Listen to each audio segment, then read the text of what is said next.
Have you ever found yourself questioning why bad things happen to good people? In times of hardship, it's a question that often comes to mind, possibly leading us to the ancient tale of Job from the Bible.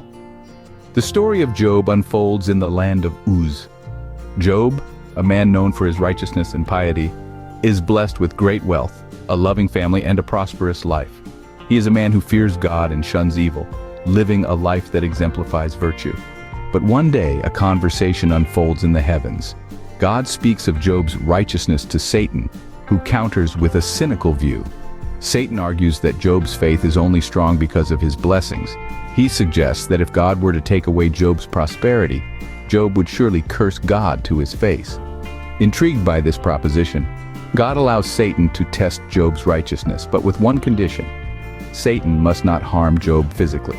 And so, a series of calamities befall Job. His wealth vanishes, his children perish, and his servants are slaughtered. Yet in the face of such loss, Job remains steadfast in his faith. He mourns but does not sin or blame God. Satan, however, is not satisfied. He insists that if Job's health is compromised, he will certainly turn against God. Once again, God permits this test, but commands that Job's life be spared. Suddenly, Job is afflicted with painful sores from the soles of his feet to the crown of his head. His physical health deteriorates, but his spiritual integrity remains unshaken. He laments his suffering, but refuses to curse God, much to the dismay of his wife and friends. As he battles his afflictions, Job's friends offer their interpretations of his suffering, often suggesting that he must have sinned to deserve such punishment. Job, however, maintains his innocence and continues to trust in God's wisdom. Eventually, God speaks to Job out of a whirlwind, revealing the mysteries of the universe and the limitations of human understanding. God does not give Job a direct answer to why he has suffered.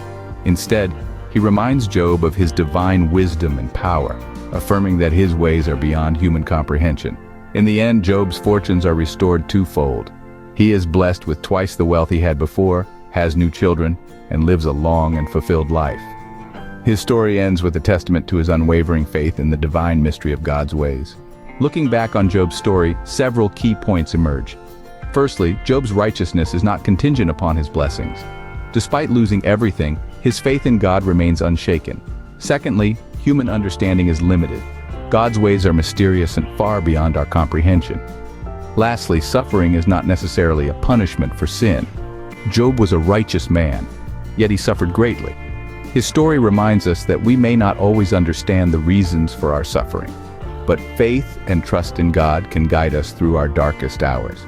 So, the next time you find yourself in the midst of hardship, remember the story of Job. It's a tale of faith, resilience, and the profound mystery of divine wisdom. And above all, it's a testament to the power of unwavering faith in the face of adversity.